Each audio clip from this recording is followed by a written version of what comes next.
dia, amigos, bom dia, amigas, Conectado 7 aqui. Vamos terminar a lição, né, a segunda lição do trimestre, que é a lição da Escola Sabatina, né? Deixa eu colocar os estudos aqui. Isso aqui são os estudos bíblicos que eu estou dando.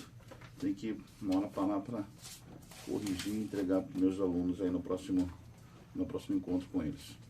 Gente, ó, esse aqui é o livro que nós estamos estudando, né, o Guia de Estudos da Bíblia, né, sobre o livro de Êxodo, tá bom? É da Casa Publicadora Brasileira, né, editora dos Adventistas do Sétimo Dia, tá? Da qual também eu faço parte. Sou Adventista do Sétimo Dia, portanto eu sou cristão, tá? E não ousa, por favor, ninguém que está aqui no YouTube falar que a igreja adventista não é uma igreja cristã, que é uma seita, tá? Eu falo para vocês dentro da Bíblia, que é a igreja de Deus, o remanescente dos últimos dias. Se vocês quiserem acreditar nisso, acredite. Se não quiserem, você sabe para onde que vocês vão se não acreditarem na verdade, ok? A verdade para os últimos tempos. Os últimos tempos. Nós estamos vivendo na unha, tá? Na pontinha da unha da estátua do rei Nabucodonosor. Lembra do estátua do rei Nabucodonosor? Daniel capítulo 2? Pois é, nós estamos vendo aquele tempo. Logo em breve a pedra que virá do céu, sem auxílio de mãos, virá e destruirá essa estátua, que são os reinos do mundo, tá? As nações e tudo que está aí de governo, essa bagunça toda que a gente está vendo no mundo todo aí, entendeu? Inclusive um maluco lá na nação mais rica e poderosa do mundo, querendo taxar todos os outros países, achando que ele é o dono do mundo, achando que ele é dono de todo mundo. Quem é dono disso aqui, que está no controle de tudo isso aqui, é Cristo Jesus, é Deus. Deus está no controle. Então está usando esse laranjão aí para que as profecias dos últimos dias aconteçam, tá bom? E vai acontecer em breve, com o auxílio do Papa atual, Leão XIV, e essa nação aí que vai querer impor regras e leis para obrigar o mundo inteiro a fazer as coisas, inclusive contra Deus e contra o povo de Deus. E logo esse governo aí vai cair, mas vai cair porque ele está lutando e ele vai lutar, está lutando contra Deus, tá bom? Achando que está a favor de Deus, mas está lutando contra Deus, tá bom? Contra o povo de Deus, inclusive contra o povo de Deus. Vamos ver aqui a lição que nós já tínhamos começado a estudar. Nós somos até terça-feira. Nós falamos sobre o nome do Senhor, né? Agora nós vamos a lição de quarta-feira e quinta e a gente termina, tá bom? Então, a última lição aqui foi... Mas antes que a gente prossiga, vamos fazer uma oração, né? Para ler a meditação de hoje e aí a gente prossegue, tá? No estudo de hoje. Então vamos lá. Querido Deus, querido Pai, eu peço uma bênção especial ao Senhor, principalmente agradecer, né, por tudo, e por que o Senhor tem nos mantido aqui, e a gente está passando por uma grave crise financeira internacional, uma grave instabilidade política internacional, causada por homens que realmente não estão sendo regidos pelo Teu Santo Espírito, mas por demônios, vamos dizer assim, entendeu? Que vai causar dificuldades, complicações para muitas nações na Terra. Senhor, coloca a mão sobre esses homens, entendeu? E dê para eles o senso de que breve a sua justiça virá. A sua justiça virá sobre o mundo e sobre essas pessoas que endemoniadas, né, que vivem falando palavrões, falando coisas ruins, pessoas cheias de ódios, não têm amor para com os semelhantes, principalmente os mais bem pobres, Continua guardando, Senhor, fortalecendo-nos, cuida daquelas pessoas que estão passando fome, na miséria, nos campos de espera, os estrangeiros, Senhor, que estão ali tentando sair do sofrimento dos seus países que estão em guerra por causa da ganância, por causa do desejo pelo dinheiro, pelo desejo pela supremacia de nações e de pessoas que não têm o Senhor no coração. Tem desamor no coração em vez de amor. Senhor, cuida dessas crianças, somente dessas crianças. Nesse momento também eu peço em favor da minha filha, que está internada, que o Senhor tire ela lá do hospital, tire principalmente a dor dela, a dor que ela sente, o sofrimento que ela sente e dê uma continuidade de gravidez muito, muito forte, muito boa, bastante saúde para ela, Senhor. Cuida da minha filha. Cuida da minha vida, cuida da minha mãe também, que agora há pouco ela reclamou que ela estava com uma infecção urinária. Quando ela vai urinar, Senhor, ela tem problema, dor. Ô Senhor, restabeleça a saúde da minha mãe, dê para ela saúde e dê para ela, assim, bastante anos de vida ainda, bastante anos, com saúde, com dignidade e saúde. E toda a família ao redor dela, protegendo, cuidando dela. Senhor, ajuda-me nas minhas questões, principalmente questões financeiras, né? Questões relacionadas com meu salário, minha prosperidade material, que o Senhor possa fazer com que eu tenha inteligência para harmonizar tudo em minha vida. Fortalece cada mês a minha fé em Ti, e se for do Teu agrado, que o Senhor faça com que eu tenha a minha namorada, a pessoa que eu amo, perto de mim logo em breve, que a gente possa fazer um lindo casal para uma família, né? Para louvar-Te, para adorar-Te, para estar contigo. Cuida de nós, Senhor, perdoa os meus pecados, o Senhor sabe que são muitos pecados, mas perdoa, para que eu viva uma vida conforme o Teu agrado, conforme o Teu olhar de bondade.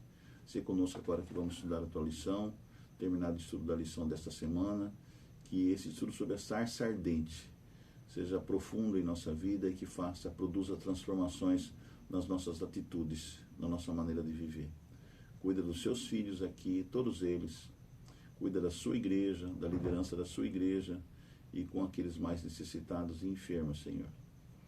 Dá que nós sejamos luzes ao redor das pessoas que nos enxergam, que olham para nós.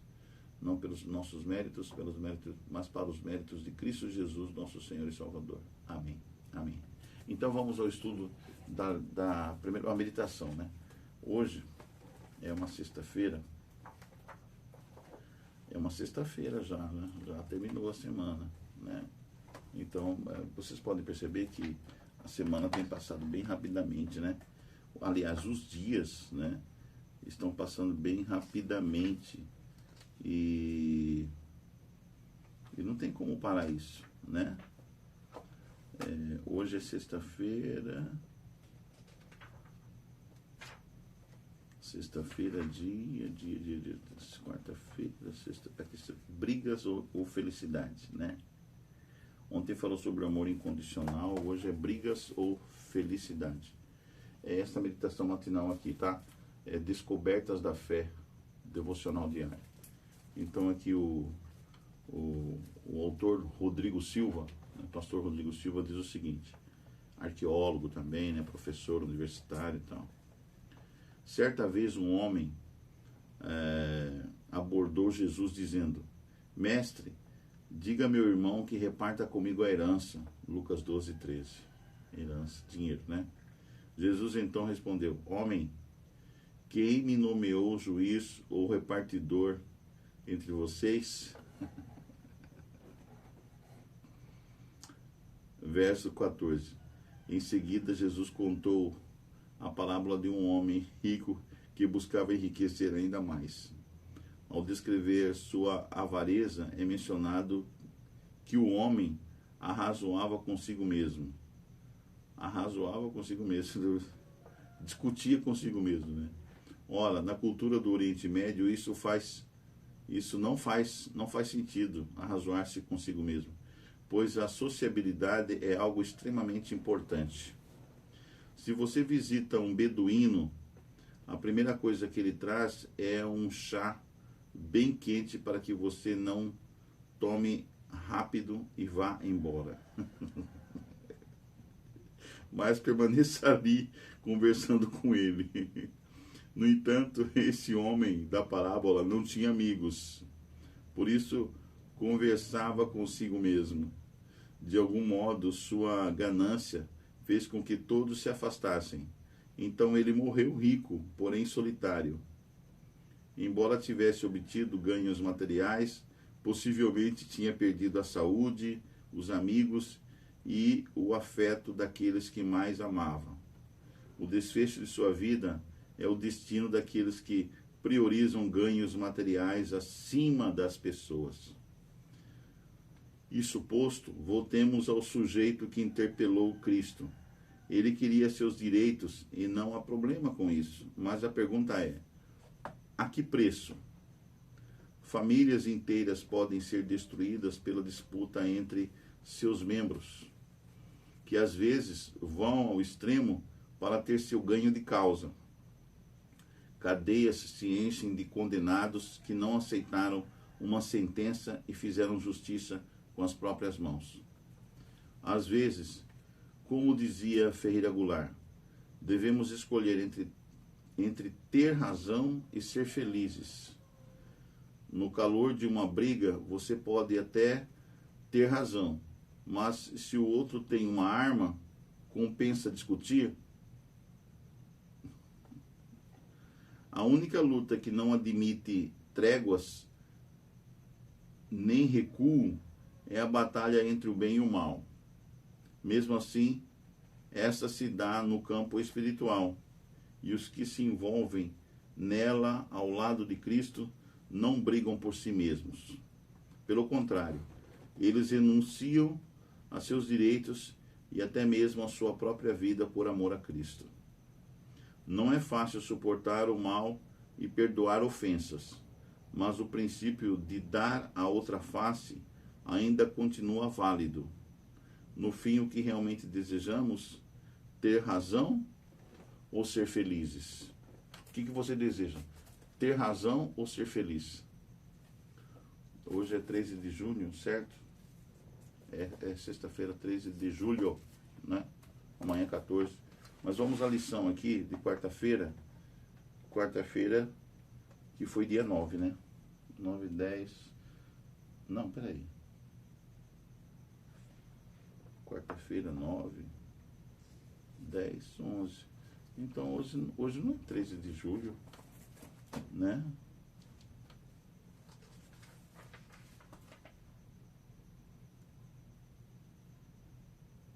Na verdade, hoje não é sexta-feira, hoje não. 11 de junho foi quarta-feira, tá? 11, meu Deus, eu estou em junho, é julho. Bom, eu li a meditação errada, provavelmente. Eu li a meditação de junho, nós estamos em julho, né? Mas faz sentido, tudo faz sentido, né? Aqui. Hoje é sexta-feira, 11 de julho, tá bom? Então, sexta-feira foi pregação e cultura, sobre cultura, ó. Sobre cultura, pregação e cultura. Inclusive ontem eu falei sobre cultura no programa do Adilson Costa, lá na Cuiabana FM, está no YouTube hoje, quando o programa sair, hoje, sexta-feira, depois eu mando para vocês, tá bom? Aqui também no nosso canal. Então, pregação e cultura. Para com os judeus, fiz-me como judeu a fim de ganhar os judeus. 1 Coríntios 9, 20. Esse aqui é o apóstolo Paulo falando. Paulo também, além de ser grego, também era judeu, né? Além de ser romano, Paulo era romano, tinha cidadania romana. Mas na verdade ele era judeu, né? Filho de judeu ou judia, não sei. Bom, falar aqui sobre um grande desafio. Mas como eu já li a outra, não vou ler hoje, tá? Quem sabe no final da lição aqui. Vamos nos ater à lição. Vamos nos ater à lição. Gente, vocês estão sabendo de toda essa preocupação política e econômica no Brasil hoje em dia, né? Sobre a taxação que o Trump fez sobre a economia brasileira de 50%. Se o governo retaliasse, ele ia dar mais ondas, mais porcentagens ainda sobre tudo que nós produzimos aqui em relação ao que nós vendemos para os Estados Unidos, né? 50% de taxação, hein? Ele quer mergulhar os brasileiros na miséria, né? Todos os brasileiros passam por uma inflação que não tem sentido para nós e fazer a gente pagar o pato por causa de um governo que nós estamos tendo agora, um governo incompetente, um governo inapto, né? Nós estamos vivendo aqui no Brasil, se o Trump não sabe, nós estamos vivendo aqui no Brasil sobre a ditadura da toga, né? Quem manda no Brasil não é o presidente, quem manda no Brasil é o Supremo Tribunal Federal, principalmente pelo comando, pela mão de um careca que está lá chamado Alexandre de Moraes. Então o problema do Brasil é loucura. Tem um cara megalômano, Alexandre de Moraes, um cara, eu não sei o que aquele cara tem no lugar do cérebro, deve ser titica de galinha, porque se ele tivesse cérebro ele seria inteligente e não faria tantas burradas que aquele cara já fez usando a legislação. Aliás, ele não estava preparado de forma nenhuma para ser indicado para ministro do Supremo. Quem o indicou? Ele era advogado do PCC, do maior grupo de bandidos e terroristas do Brasil. E aí o ex-presidente, um tal de Michel Temer, que era vice, depois se tornou presidente com o impeachment da Dilma, ele nomeou esse cara para o Supremo Tribunal Federal. Esse cara, quando entrou para o Supremo Tribunal Federal, a gente já via no olhar dele, na maneira que ele olhava, na sabatina dele, que ele não era uma pessoa normal. Eu percebi desde aquela época que ele era psicopata. E aí, quando ele entrou para o Supremo Tribunal Federal, ele comprovou, até agora está comprovando que ele é psicopata. Porque ele passa as decisões dele como legislador por cima da própria Constituição, da lei que ele deveria defender enquanto juiz ou ministro do Supremo Tribunal Federal. Quer dizer, e aí os outros demais que estão lá se sujeitaram à psicopatia desse homem, entendeu? Desse tal de Alexandre de Moraes. E aí está todo mundo cagando de medo dele. Cagando de medo desse psicopata, né? Que está com poder. Nunca recebeu nenhum voto. Nunca passou por um concurso para ser eleito juiz, né? Ele era advogado, juiz, porque para mim quem deveria ser indicado para o Supremo deveria ser um juiz experiente, da magistratura experiente que já passou por concursos, né? Esse cara nunca recebeu voto do povo. Ah, foi eleito pelo povo, juiz. Não, eu acho que para ser juiz do Supremo Tribunal deveria ser eleito pelo povo, tá? Ou então eleito pelo povo, tá? Passar em concursos para juiz e ser juiz, ter notável saber jurídico. Um advogado, para mim, não é todo advogado que tem notável saber jurídico, mesmo advogando pelo crime organizado. E o cara que advoga para o crime organizado, para beneficiar o crime organizado, jamais deveria ser indicado por presidente ou por qualquer pessoa para ser ministro da Suprema Corte. Quer dizer, foi uma tremenda de uma burrice, idiotice, imbecilidade do ex-presidente da República, o tal de Michel Temer, né? Que advogou e que indicou esse cara para o ministro do Supremo. Quer dizer, ele deu um tiro no próprio pé dele, o tal do Michel Temer, que é um ladrão também, na verdade. O Brasil está cheio de ladrões, inclusive ocupando cargos públicos. Eu acho que é só Deus para intervir nesse país aqui. Tiraram um ladrão, comprovadamente ladrão, da cadeia para disputar a eleição de presidente da República, e ele foi eleito, não sei como, até hoje não está bem claro como é que ele foi eleito, para ser presidente do Brasil. E agora, no comando do país está esse ladrão. E aí tem esse ministro do Supremo Tribunal Federal que manda em todos os ladrões, inclusive no Senado, de 81 senadores. Eu não sei por que no Brasil nós temos 81 senadores que não é capaz de dar um impeachment a um juiz do Supremo Tribunal que está fazendo mal para eles mesmos, senadores. Coisas absurdas, né? Então, são coisas absurdas que acontecem no Brasil, do lado de baixo aqui do hemisfério, de lá de baixo da linha do Equador, tá? São coisas que acontecem aqui do lado de baixo da linha do Equador, ali em Brasília, tem 300 e tantos congressistas, não é? 500, né? 513 parece congressistas ali, 513 se não me engano. Para que tantos congressistas e cada um mais incompetente? Tem gente ali incompetentíssima que não sabe nem ler direito e nem interpretar direito um parágrafo, né, de um artigo de jornal, tá? Como já dizia Casimiro de Abreu, quem não lê, mal fala, mal ouve, mal vê, né? Que não sabe ler, né? Casimiro de Abreu falou isso aí. Mas vamos aqui a quarta-feira, lição da escola sabatina. Vamos nos ater ao estudo espiritual, ok? Para a gente não ficar muito nervoso aqui, porque se a gente ficar olhando política e economia, a gente fica bastante nervoso. 4 desculpas, que é o tema de quarta-feira aqui. Aí ele pede para ler Êxodo, capítulo 4, verso de 1 a 17. Êxodo 4, de 1 a 17. Vamos lá. Êxodo, capítulo 4, de 1 a 17. Deus concede poderes a Moisés. Rapaz, ali no encontro de Jesus, de Moisés ali, uma sarça ardente diante de Deus, Deus concede poderes para Moisés libertar o povo de Israel que estava lá no Egito, passando por aflições. Moisés respondeu, mas eis que eles não vão acreditar em mim, nem ouvirão o que vou dizer, pois dirão, o Senhor não apareceu a você. Então o Senhor perguntou a Moisés, que é isso que você tem na sua mão? Ele respondeu, um bordão, que é o bordão, né, o cajado de pastor de ovelhas. Então ele disse, jogue-o no chão. Moisés foi e obedeceu. Ele o jogou no chão e o bordão virou uma serpente. Meu pai, que loucura isso. Na verdade, deve ter levado um susto, né? O bordão se transformou numa serpente e Moisés fugia dela. Tanto é que fugia mesmo, com medo.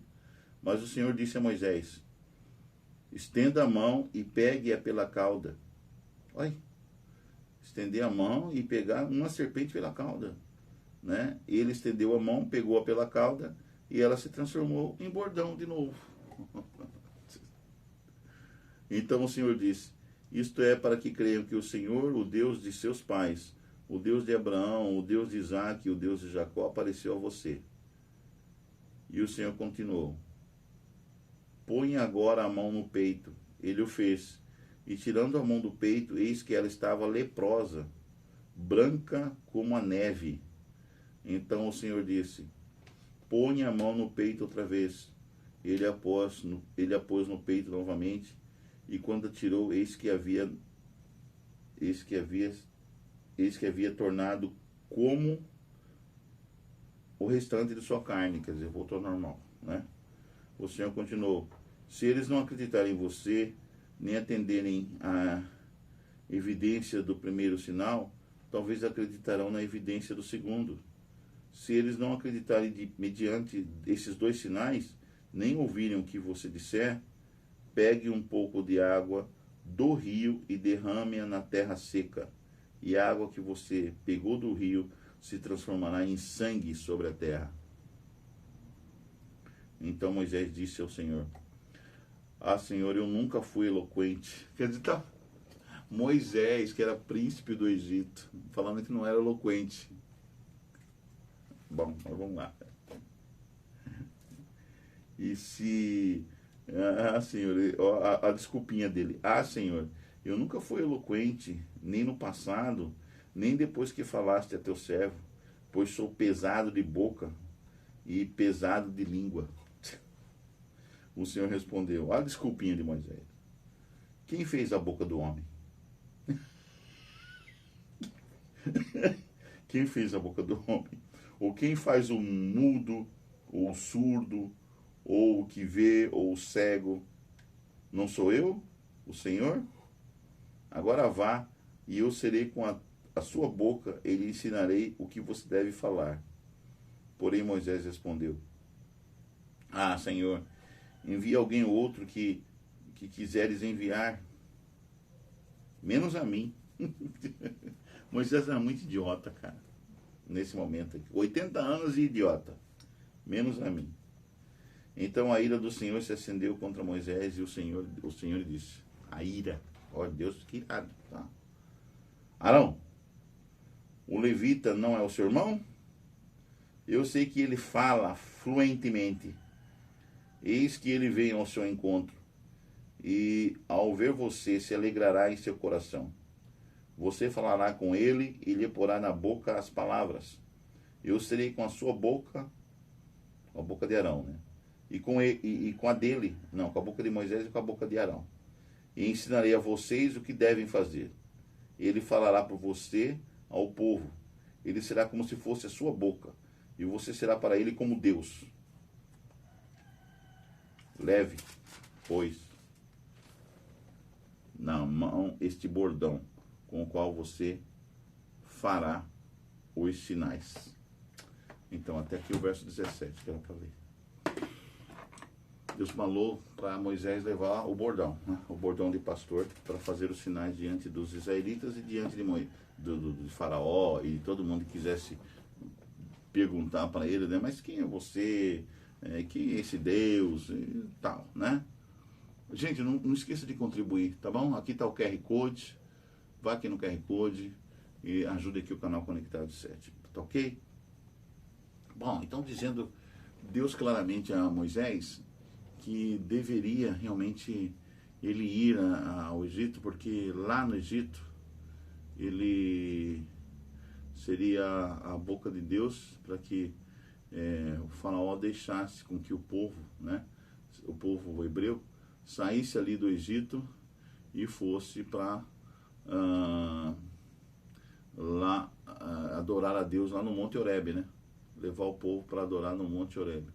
Quando eu falo Monte Horebe, é o Monte Sinai, ali na Arábia, né? Na Península do Sinai, como dizem, né? Península do Sinai, tá? Onde está o Monte Sinai, que é o Monte Horebe, era chamado naquela época o Monte de Deus, que eles sempre viam uma nuvem negra que descia no topo do monte, as pessoas estavam ali ao redor do monte, e ali havia tempestade, raio tal, e tremia a terra quando essa manifestação ocorria. E todos que estavam ali ao redor do mundo falavam que era Deus que estava ali. Era realmente Deus, né? E era um momento que Deus vinha para descansar, meditar ali sobre o Monte Horebe. E foi ali que Deus deu os seus princípios, né? Os 10 mandamentos, o decálogo, né? Para o povo do mundo todo. Essa mensagem, o decálogo, é o princípio de Deus para o mundo todo. E todos devemos obedecer. É o nosso dever obedecer ao decálogo. E aquele que não obedece o decálogo se revolta contra Deus, fica sob a égide de Lúcifer e só vai fazer besteira. E vai receber de Deus a justiça, porque Deus ele é, né? Então o que ele manda deve ser obedecido, tá? O que Deus manda, gente, deve ser obedecido. Simples assim. Eu não sei porque quanta gente quer ser diferente, né? Quer fazer coisas diferentes. Quando Deus fala, é para obedecer. Não é para desobedecer, não. É para obedecer, certo? Falou, cumpra-se, tá? O que Deus falou, cumpra-se. Então é isso aí, acabou. Então não tem conversinha fiada com Deus, tá bom? Não tem esse negócio de conversinha fiada com Deus. Deus falou, obedeça. Simplesmente assim, simples assim. Então, que sinais o Senhor ordena? Aí falou os sinais, né? Dá o bordão, a mão leprosa, a água que transformaria em sangue, né? Se fosse derramada na terra. Então, são os sinais que Deus realizou para fortalecer a sua posição como mensageiro, né? Que Moisés seria o mensageiro de Deus. Moisés ele tentou novamente se justificar para evitar a missão que Deus lhe havia designado. Ele não queria ir ao Egito e ele não queria confrontar o faraó, né? Afinal, já havia falhado quando tentou, isso há 40 anos atrás, por conta própria. Ele tentou por conta própria, ele não seguiu a orientação de Deus naquele momento, né? Ele tentou ajudar os hebreus por conta própria. Além disso, seu povo não acreditou nele nem o aceitou como líder. Por isso, ele apresentou a terceira objeção. E se eles não acreditarem em mim, nem quiserem me ouvir? Moisés, ele não estava buscando uma resposta. Essa foi uma forma de recusar a tarefa que Deus lhe pediu que assumisse. Como muitos o fazem, né? Na empresa, em casa, nos deveres do serviço e tudo mais, né? As pessoas fazem uma pergunta assim, mas não é bem dizendo assim, é que ele não quer mesmo fazer aquele serviço, aquela missão que lhe foi dada, né? Deus deu a Moisés 2 sinais milagrosos, né? Que ele devia realizar diante dos anciões de Israel e depois diante do faraó. Primeiro sinal, sua vara se transformaria em serpente e depois em vara novamente. Segundo sinal, a sua mão ficaria leprosa, mas depois seria curada instantaneamente. Ambos os milagres deviam convencer os anciões de que Deus estava trabalhando por eles. Se não crescem, haveria um terceiro milagre, o de transformar a água em sangue. Isso está em Hebreus 4, 8, 9. Mesmo que Deus tivesse dado a Moisés, Êxodo 4, 8, 9. Mesmo que Deus tivesse dado a Moisés esses grandes prodígios, ele ainda expressou uma quarta desculpa, que ele tinha dificuldade para falar, tá? Vamos ver aqui, Êxodo capítulo 4, agora de 10 a 18. Não, a gente já até leu, né? Mas vamos ler de novo, de 10 a 18 aqui. Então Moisés disse ao Senhor: Senhor, eu nunca fui eloquente, nem no passado, nem depois que eu falasse a teu servo, pois sou pesado de boca e pesado de língua. O Senhor respondeu: quem fez a boca do homem? Ou quem faz o mudo, ou o surdo, ou o que vê, ou o cego? Não sou eu, o Senhor? E agora vá e eu serei com a tua boca e lhe ensinarei o que você deve falar. Então o verso 18, né? Aí porém Moisés respondeu: Senhor, envia alguém o outro que quiser enviar menos a mim. Então a ira do Senhor se acendeu contra Moisés. O Senhor disse: Arão, o levita, não é o seu irmão? Eu sei que ele fala fluentemente, eis que ele vem ao seu encontro, e ao ver você, se alegrará em seu coração. Você falará com ele, e você falará com ele, e lhe porá na boca as palavras.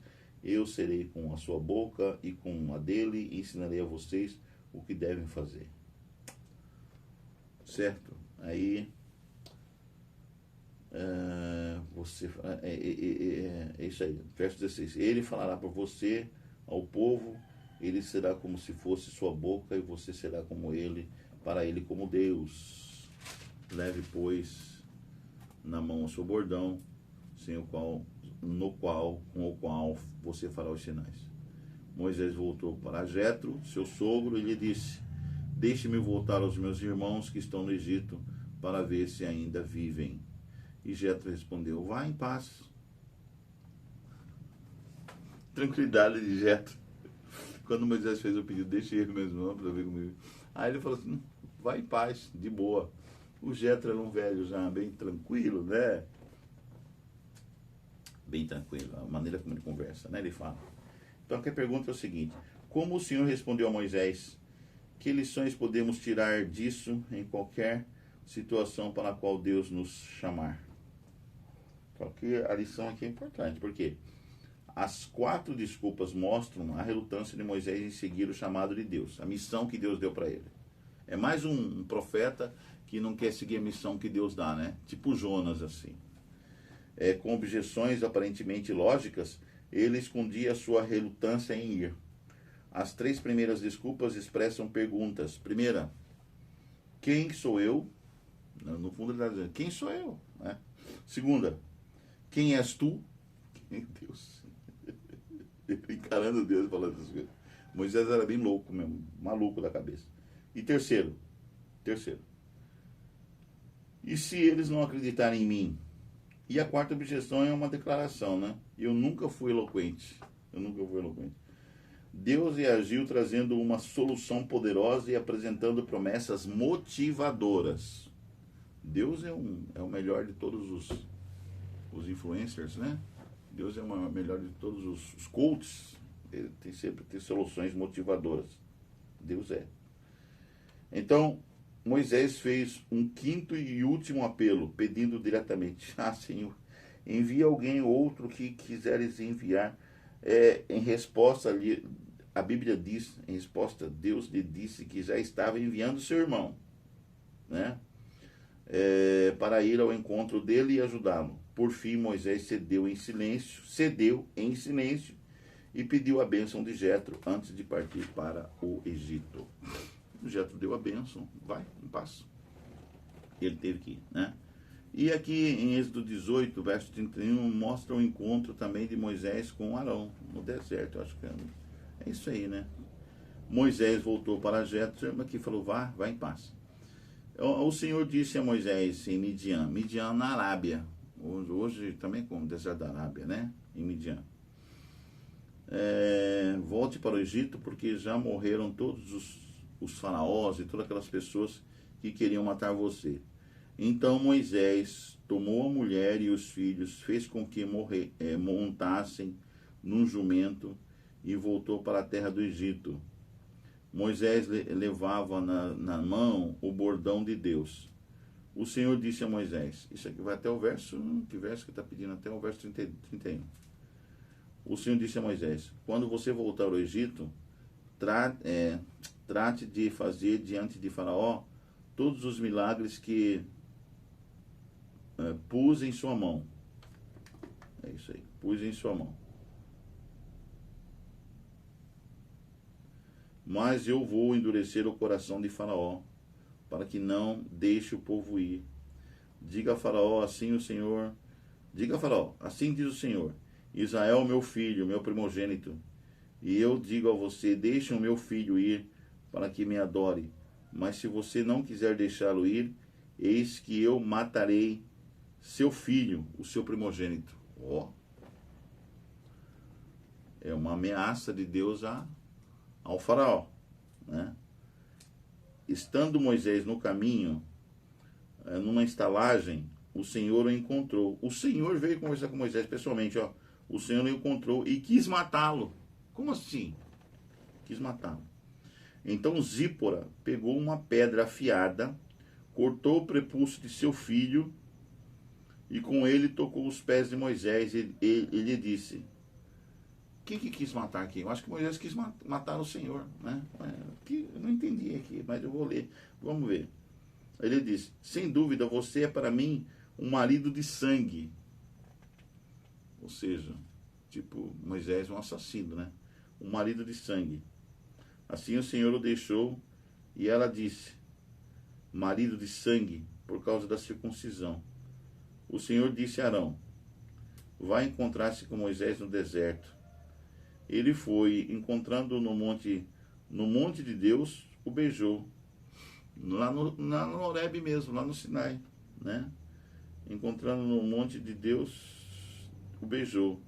Moisés relatou a Arão todas as palavras do Senhor, com as quais o havia enviado, e todos os sinais que lhe havia mandado realizar.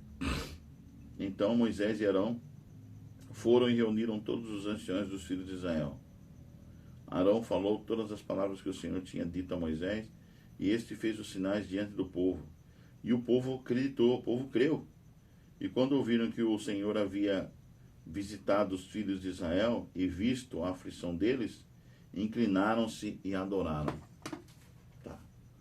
Pergunta aqui é o seguinte: como entender essa história estranha? O que aprendemos com ela? É uma história estranha. Quem que queria matar quem ali? Não?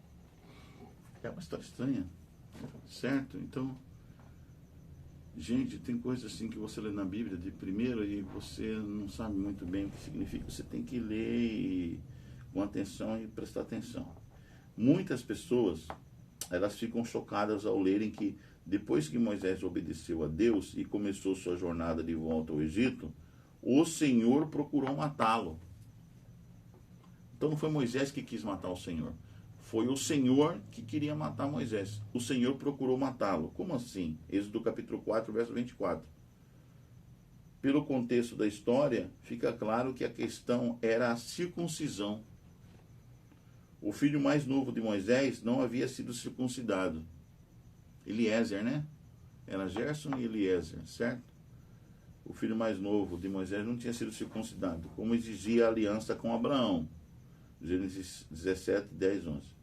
Moisés, como líder do povo de Deus, precisava mostrar sua perfeita submissão e obediência ao Senhor, a fim de ser qualificado para levar outros a ser obedientes. Ele tinha que ser um modelo de entrega completa a Deus. Sua esposa Zípora, a filha mais velha de Jetro, era uma mulher de ação, de atitude. Então o que ela fez? Era uma mulher de ação. Ela circuncidou seu filho para salvar a vida de seu marido. Ela tocou em Moisés com o prepúcio cheio de sangue, e esse sangue representa expiação, vida e confirmação da aliança. O fato de que a circuncisão tinha sido feita rapidamente aumentou o drama da situação. Podemos aprender uma lição importante com esse episódio. Jamais devemos deixar de fazer o que sabemos ser correto. Nossa, que lição, então. Jamais devemos deixar de fazer o que sabemos ser correto. Tá? Vou até sublinhar isso aqui, ó, com a caneta azul aqui. Gente, isso aqui é muito sério, isso aqui.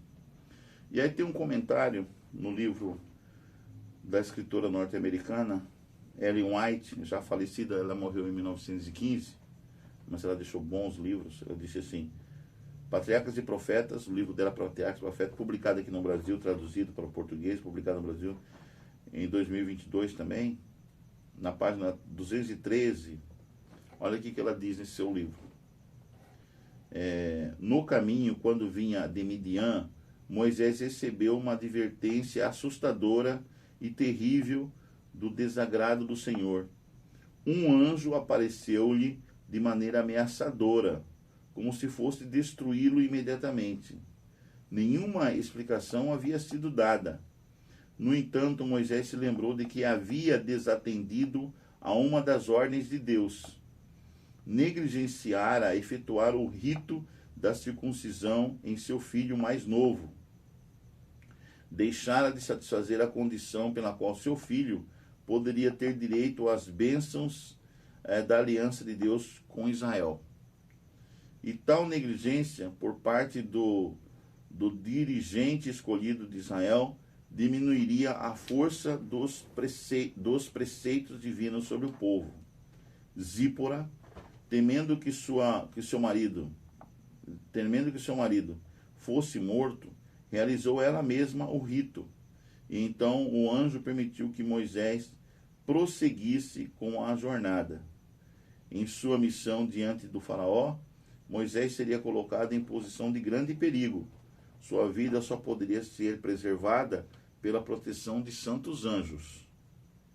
No entanto, enquanto vivesse negligenciando um dever conhecido, não estaria livre de perigo, pois não poderia estar protegido pelos anjos de Deus. Olha, tá vendo? Então os anjos de Deus só protegem quem é fiel, quem anda dentro dos preceitos e dos mandamentos que Deus da regra que Deus já colocou, né? Então o anjo de Deus não vai proteger quem anda fazendo coisa errada, né? Às vezes um cristão morreu num acidente de moto horrível, mas como assim? Ele não está vivendo conforme os preceitos que Deus, os mandamentos que Deus tinha estipulado para ele. Então ele sabia que ele estava sem a proteção divina, sem a proteção dos anjos. Então muitas coisas acontecem no nosso meio, por quê? Conosco, comigo, com você, porque muitas vezes a gente deixa de cumprir aquele dever que nós sabemos que é um dever nosso. E é um dever aqui nosso, é guardar as leis de Deus, todas, os 10 mandamentos, é um decálogo. O nome já diz decálogo, são 10, né? Então é todos os mandamentos que a gente tem que guardar, gente. Não adianta ficar aí ouvindo pastores falsos, né? Falsos pastores que não têm conhecimento real da palavra de Deus, falando para você que não tem mais que guardar o sábado, sendo que na Bíblia está dizendo, Deus está falando que é para guardar o sábado, o 7º dia. Né? Ali o pastor prega lá falando sobre adultério, não tem nada a ver, quer dizer, não pode praticar adultério. Se o pastor prega esse negócio que vive livremente, é porque ele está adulterando também. Desconfie de pastor que fala contra a lei de Deus. Que ele deve estar adulterando, deve estar roubando, ele deve estar transgredindo o sábado, deve ser um idólatra, um monte de coisa. Está transgredindo a lei de Deus. Tá? Então não crê nesses tipos de pastores ou pregadores, né? Teólogos, né? Que não vivem cumprindo a lei de Deus. Jesus disse claramente, né? Se me amais, Deus disse claramente, se me amais, guardareis os meus mandamentos. Se você me ama de verdade, se você é um cristão verdadeiro, você vai guardar os meus mandamentos. Certo? Então, Moisés incorreu nesse perigo, né? De estar sem a proteção divina, sem a proteção dos anjos, né? Porque negligenciou, né? Porque ele não obedeceu à lei da circuncisão, deixou o seu filho mais novo sem a circuncisão. E quase que ele morre por causa disso. Isso é sério, né? Isso é sério. Você tem negligenciado algo que deveria fazer? O que essa história lhe diz a respeito dessa questão? Quais mudanças você precisa fazer neste exato momento? Eu tenho que mudar muito. E você? Acho que você também, né? E finalmente a lição de sexta-feira, né? Que é o estudo adicional da lição de sexta-feira, que fala sobre também um texto aí da escritora norte-americana, né? E ela ali pede para que a gente continue lendo esse livro Patriarcas e Profetas, da página 209 a 213, que tem sobre o título Moisés, tá? Moisés. Inclusive tem esse livro aqui, tá ali em cima, né? Eu vou ver se dá para ler, vou fazer o possível para ler. Não estou prometendo, mas vou fazer o possível para ler essa parte aqui. O chamado espetacular vindo da sarça ardente provavelmente foi a experiência mais transformadora da vida de Moisés. Todos os outros pontos altos de sua vida dependeram de sua resposta positiva e obediente ao chamado de Deus para conduzir os hebreus para fora do Egito, uma terra prometida. Hoje nós conhecemos a história completa, mas coloque-se no lugar de Moisés na época da sarça ardente. Coloca-se no lugar de Moisés na época da história, né? Ele havia fugido do Egito para salvar a própria vida depois de 40 anos. Uma nova geração de hebreus havia surgido e muitos provavelmente sabiam pouco sobre ele, ou talvez tivessem ouvido histórias distorcidas sobre ele. E então ele foi chamado para liderar o povo a sair da nação mais poderosa do mundo. Não é de admirar sua relutância. Era uma tarefa extremamente difícil, mas imagine o que Moisés teria perdido se a sua resposta final a Deus tivesse sido não. Talvez ele tivesse simplesmente desaparecido da história, em vez de, pelo poder de Deus, literalmente fazer história e se tornar um dos maiores e mais influentes pessoas, não apenas da Bíblia, mas da civilização humana, porque Moisés até hoje ele é conhecido como um grande legislador, né, hebreu, né? Um grande legislador hebreu. Um homem que recebeu das mãos de Deus os 10 mandamentos, a lei suprema do universo. Olha que privilégio, né? Perguntas para consideração. Primeira, nos anos tranquilos passados no deserto, Moisés fez tudo o que o Senhor o chamou para realizar. Foi um homem de família, cuidava de ovelhas e escreveu 2 livros bíblicos sob a inspiração divina antes de ser chamado, o livro de Jó e o livro de Gênesis. Para ser um grande líder do povo de Deus, e era um líder do povo de Deus, né? E foi chamado para ser um grande líder do povo de Deus. O que a experiência de Moisés ensina sobre nossos deveres da vida diária? Temos que cumprir nossos deveres da vida diária. Ser um exemplo. 3. Alguém poderia perguntar que, à primeira vista, as desculpas de Moisés tinham sentido. Por que alguém acreditaria em mim? Quem eu sou? Não sei falar bem, né? Todas essas desculpinhas aí. O que essa história ensina sobre aprender e confiar que Deus nos capacita a fazer o que Ele nos chama a realizar? Quando Deus chama uma pessoa, Ele capacita. Mesmo que a pessoa seja um gago, um cego, um surdo, sei lá, qualquer coisa, né? Tem algum problema, Deus chamou essa pessoa, ela tem que cumprir, porque Deus o capacitará. Se Deus chama, Ele capacita. Certo? A lição de domingo explica que Moisés escreveu o livro de Gênesis e destaca a importância desse livro para compreender a história sagrada e o plano da salvação. Pergunta: por que devemos resistir às tentativas de enfraquecer a autoridade de Gênesis, especialmente a realidade histórica de seus primeiros 11 capítulos? Há uma tendência no mundo científico, né, de tentar desestruturar o que está escrito nos primeiros 11 capítulos de Gênesis, sobre a criação, sobre tudo, né? E sobre dilúvio. O mundo científico é muito louco, né? Existe muita gente louca ali dentro, que tem um título de mestrado, doutorado e não sei o que, começa a falar e tentar provar coisas que depois ele acaba quebrando a cara, porque quando ele vai fazendo as pesquisas, principalmente as pesquisas paleontológicas e pesquisas arqueológicas, as pessoas chegam à conclusão de que realmente a Bíblia tinha razão, ou seja, a Bíblia tem razão, né? Então aí essas pessoas quebram a cara. Geralmente é assim que acontece. Bem, meus amigos, eu espero que vocês tenham gostado da lição dessa semana, né, aqui no Conectado 7. Espero que você, além de assistir esse vídeo, dê o seu like, por favor. Eu preciso do like, gente, se você entender. Dá o like, que é a nova comunicação pós-moderna. Dá o like, o gostei ali, o joinha, tá? Dá o joinha aí. Compartilhe esse vídeo. Se você não está inscrito no canal, inscreva-se no canal. Quando você se inscrever, vai aparecer lá um sininho. Aperte o sininho das notificações, tá? Aí vai aparecer ali um quadrinho chamando todas, a primeira toda. Coloca todas, porque aí todos os vídeos que a gente publica aqui vai chegar com o seu conhecimento para você assistir, certo? Ajuda aí o canal. Transmita nas suas linhas de transmissões também. Compartilha nas suas linhas de transmissões, ok? E meu amigo, minha amiga, Não se esqueça, de tudo que você tem ouvido, a suma é: teme a Deus, guarde seus mandamentos, porque este é o dever de todo homem, porque Deus há de trazer a juízo todas as coisas, até aquelas que estão escondidas, quer sejam coisas boas, quer sejam coisas más. Espero que você assista os vídeos, assista também ali o que está ao vivo ali, tá? Sobre a Daniel capítulo 3, né, que a gente estudou junto com o Antônio, né, com o Robson Antônio, tá bom? Nessa terça-feira passada que a gente gravou aqui nos estúdios da Cuiabana FM 106.5, tá bom? Dê-nos audiência, se submeta à nossa influência, porque a nossa influência sempre é pelo lado do bem, tá? Lado de Deus. Deus abençoe você. Até o próximo Conectados 7. Tchau, tchau.